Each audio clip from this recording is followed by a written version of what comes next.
going on? I'm going to walk through my new exhibition, Surfin Bird Odyssey at Boo Hooray in beautiful Montauk, New York. Starting with the Cushman. This is my tuk-tuk that I built for transporting pigeons out east. We start with the birds in the back. There are 7 of my top racing homers. Starting with Lady Bullet. We got Romeo, Seagull, there's Goldie back there. There's old Whitebeard on porcelain perches. There's Isabella and the Silver Bullet. They're hanging out in there nice and cozy. So these guys and I will be going out into Montauk Lake back there by way of longtail motorboats. That's my boat up top. It's a 1-sheet skiff made out of 1/4-inch plywood. I have decoupage, some pages of old pigeon keeping fanzines on. This is the outboard. It's a made in New York, Troy built 2-cycle weed whacker with a Walmart propeller on it.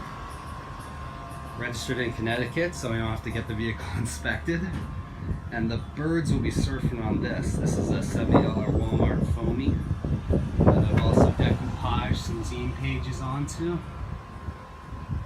And this surfboard kind of catamaran attaches to the longtail boat up top, and that's how we'll get out into the water. Some details in the cab here. We've got photos from my experience on the roof, including my first bird, Alamo Joe, a falcon I rescued that was injured.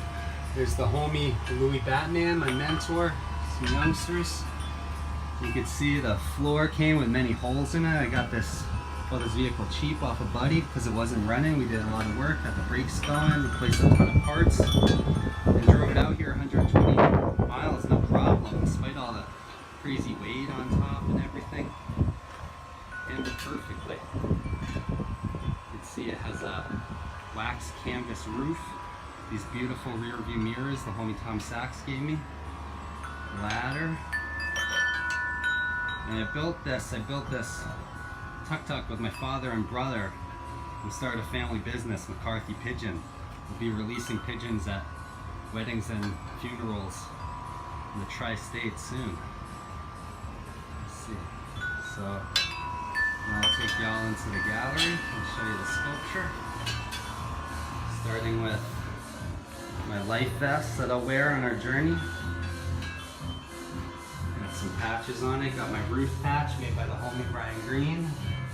Represent 8-ball community, the Xerox Heads of America, the Ramones, the OGs.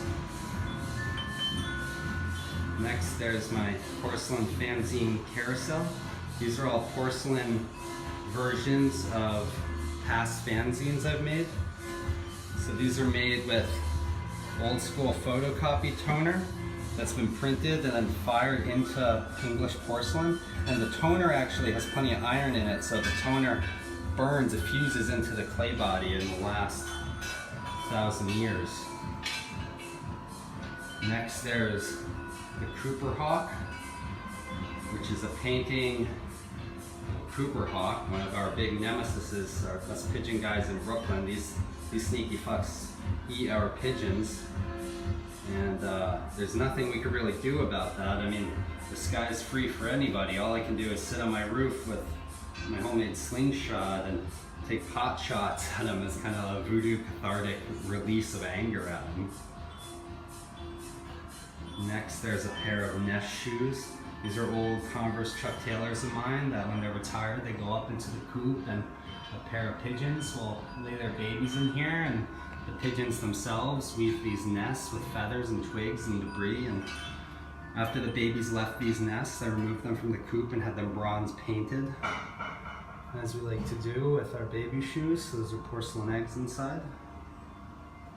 Next is Babylon Bat Loft, which is a model, a sculptural composite model of one of my 3 pigeon coops. This one is made in porcelain, maple, let's see, there's some glass, copper, bamboo, epoxy resin, and plastic. And it's a mental study of the architecture I built on my roof. Next is Lover's Shanty. A little beach hut with these two little friends inside. They're two confetti eggs. These are pigeon eggs that have been emptied out, filled with confetti and fancy French Dior perfume and dyed with Kool-Aid. Printed with, again, the Xerox toner fired on porcelain with stories from the roof. Next is my night with the falcon, which is a model of a falcon, an injured falcon, the peregrine that I picked up off the street last year and had in my studio for a night before I was able to take him to the bird rescue clinic. And sitting face to face with this monster, I thought what to do but treat him like my nude model and make a model of him. This is life size, including his gigantic hands and his razor sharp claws. I forged these feet in steel at my brother Ian McCarthy's blacksmith shop upstate.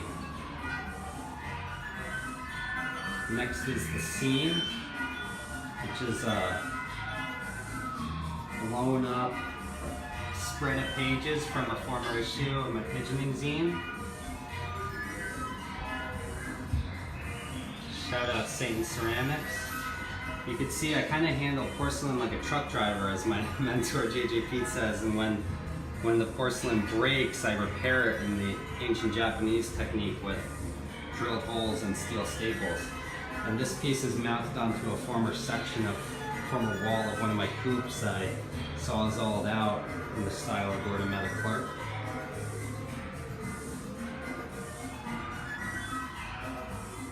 And lastly, we have shelters, which is an amalgamation of many of the techniques in this exhibit. There are more porcelain slabs, there are more confetti eggs, showcasing the various colors of Kool-Aid down in my neighborhood. It's mounted on chicken wire and vinyl electrical tape wrapped bamboo, which is a common technique amongst New York pigeon keepers to wrap our bamboo flags in electrical tape to protect it from the elements. Yeah, that's all the work in the show.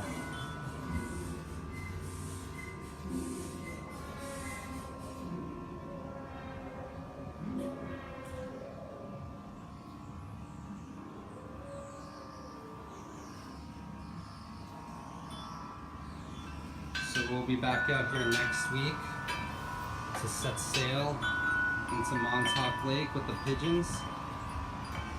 And we're gonna recite some poetry over the ham radio when we get out there and toss the birds. We'll release them and they'll bomb back to New York at 70 miles per hour. That should put them there in maybe 2 hours flat, beat the traffic, and dig the beautiful landscapes of Long Island as